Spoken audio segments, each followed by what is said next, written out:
Sa puntong ito, alamin naman natin ang pulso ng eksperto sa usaping legal. Makakausap natin si Attorney Jen Reyes, isang litigation lawyer, law professor at law book author. Magandang umaga po, Attorney Jen. Magandang umaga, Zandro, at magandang umaga sa inyong mga viewers and listeners. Nice to have you back, Attorney Jen. Yes, always a pleasure. Pero balikan naman po natin yung huling impeachment trial, yung last week. Tingin niyo po ba may sapat ng ebidensya to convict sa puntong ito? It's too soon to tell. It's too soon to tell, no? Pero sa parte na ito, masasabi ko talaga na napakalakas ng mga argumento at ng mga ebidensya na inilahad na ng prosecution. But of course, as to not preempt the decision of the impeachment court, hintayin pa rin ng mga kababayan natin na mabigyan din ng pagkakataon ang depensa na maglahad ng kanilang counter evidence and counter arguments bago tayo magkaroon ng initial assessment kung ito bang Article 1 ay sapat na para i-convict or either i-acquit si Vice President Duterte. Ngayong araw po inaasahang haharap sina special at dating special disbursing officer na sina Gina Acosta at Edward Fajarda. Ano pong sa tingin nyo yung lalabas o ano kaya yung inaasahan natin sa kanila sa kanilang pagharap ngayong araw? Kailangan po ang mga kababayan natin ay tumutok talaga sa mga sasabihin ng mga dating special disbursing officers na sina Miss Acosta at Mr. Fajarda. Bakit? Dahil sila po ang dinesignate ng ating vice-presidente na mag-encash or kumuha nung mismong 612.5 million pesos sa Land Bank. So dito natin malalaman sa kanilang mga testimonya kung kani-kaninong tao nila ibinigay ang naturang pondo. Will they take the blame? Sasabihin ba nila na walang kasalanan or walang kinalaman si VP Duterte dito? Or sasabihin nila na under her direct instruction ay sinabi na ibigay ang napakalaking manghalagang ito sa mga particular individuals na hindi naman kasama sa proper distribution channels ng ahensya ng OVP at ng Department of Education. So sana po ang mga kababayan natin ay tumutok pa rin dahil ika nga papunta na tayo sa exciting part ng impeachment trial.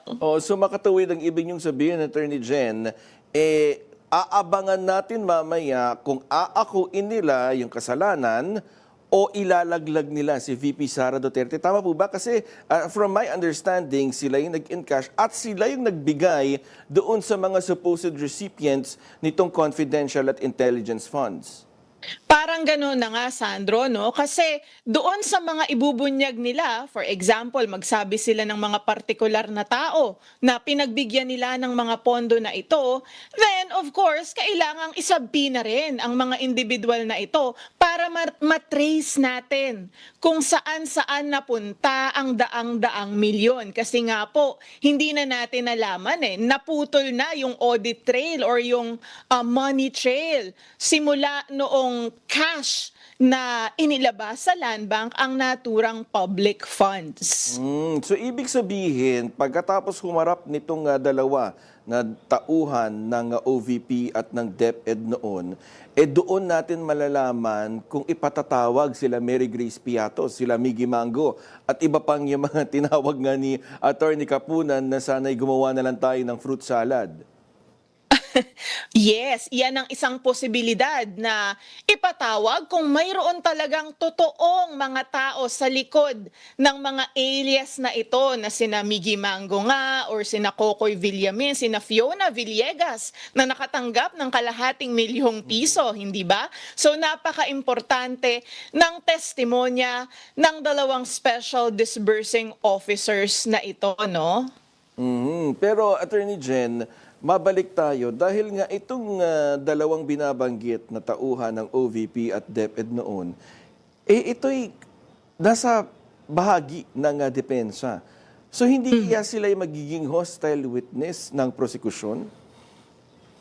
Yes, gaya nga ng naturan nyo kanina, no? Pwede silang maituring na hostile witness para sa prosecution. Kaya dapat maipaliwanag nila, abangan ng taong bayan ang kanilang testimonya. Kasi po, this may be the nail in the coffin para sa Article 1, the alleged systemic misuse of confidential and intelligence funds. Kasi nga po, no, kung sasabihin nila na ibinigay namin ito sa mga ganitong tao, then the burden of evidence ay nakashift doon sa depensa at sa mga testimonyang ito na patunayan kung sino-sino ang mga individuals na pinagbigyan nila ng mga pondo. So this is very, exciting. This is very crucial mapa sa prosecution dahil pwedeng magtagumpay sila as to the reinforcing ng kanilang argumento. On the other hand, pwede rin naman itong maging bala ng depensa kapag sinabi ng dalawang officers na walang kasalanan si Vice President Duterte. Ngunit, kailangan makorroborate yung testimonya nila na yon. Hindi pwedeng the impeachment court will just accept it na porke sinabi ng mga taong ito na walang kasalanan si VP Duterte, hindi na siya liable. So, kailangang maging matalino ang ating mga senator judges at ang ating mga kababayan sa papanunood at pag-observe sa paglilitis na ito. And kung siya kasi ay magiging hostile witness, meaning kung hindi siya makikikooperate sa pagsagot ng mga tanong, he or she continuously refuses to answer directly, then pwede siyang madeklara ng impeachment court as a hostile witness, and sa mga ganoong pagkakataon, magkakaroon ng mas malawak na leeway ang prosecution para tanungin itong hostile witness na ito. Ayan, so aabangan natin yan mamaya. Pero sa isa pang banda, Attorney Jen, nagigpit si Presiding Officer Cheese Escudero sa sub judice rule. Suportado niyo po ba ito o dapat merong flexibility, yung kumbaga pagluluwag na ibigay sa depensa at prosekusyon? Dapat ay balansehin ito ni Presiding Officer Cheese Escudero, no? Bagamat nakalagay sa rules on impeachment na ang mga councils at mismong mga partido ng prosecution or ng depensa ay pinagbabawal na mag-discuss ng merito ng kasong ito, balansehin niya dapat kasi po ito ay isang impeachment trial. Kung mapapansin nyo, ang pagpo-post ng mga abogado or pagpapapress conference, ito din ang pagkakataon nila para lalong mas maipaliwanag sa mga kababayan natin ang nangyayari sa paglilitis. Dito nila pwedeng tagalugin or isummarize yung mga factual matters na nangyari sa impeachment trial. So kung factual lamang naman, ipinapaliwanag lamang naman nila kung ano ang nangyari, then I do not see anything wrong about that. Hindi dapat pagbawalan ni Presiding Officer Cheese Escudero ang mga ganong forms of expression. Lalo na, ito ay nakakatulong, lalo na sa mga ordinaryong mamamayan, na mas maintindihan ang impeachment trial. Pero ang babalanga ni Congressman Chua, maaring mauwi ito sa tinatawag niyang censorship. Pwede po ba itong matawag na censorship kapag talagang hinigpitan sila at pinagbawalan na silang magsalita? Kung hindi naman about the merits of the case ang kanilang i-discuss pero pinagbawalan pa rin sila, then with respect to that aspect, ako ay nag-agree sa sinabi ni Congressman Chua. That will, send the message na tila baga kinakurtel ang kalayaan ng bawat partido na ipaliwanag sa mga mamamayan ang nangyayari sa impeachment trial, and it may amount or constitute to censorship na of course pinagbabawal ng ating saligang batas. At yung babala pa nga ni Kong Joel, maaaring lumaganap yung fake news kung talagang paghihigpitan sila sa pagsasalita. Do you also agree with this? Yes, exactly. Ito na lamang ang ating weapon, 'di ba? Or sandata against fake news peddlers ang mas maipaliwanag through social media or through other legitimate platforms kung ano ang totoong nangyayari sa impeachment trial. So definitely, dapat ay hindi pagbawalan ang expressions ng mga abogado at ng mga partido unless it touches on the merits of the case. Pero so far, Attorney Jen, tingin niyo po ba may nilabag na yung sa sub judice rule so far, itong mga nangyayaring ito? Sa aking humble opinion, ang mga abogado, in fairness naman to them, wala silang nilalabag pa under the sub judice rule.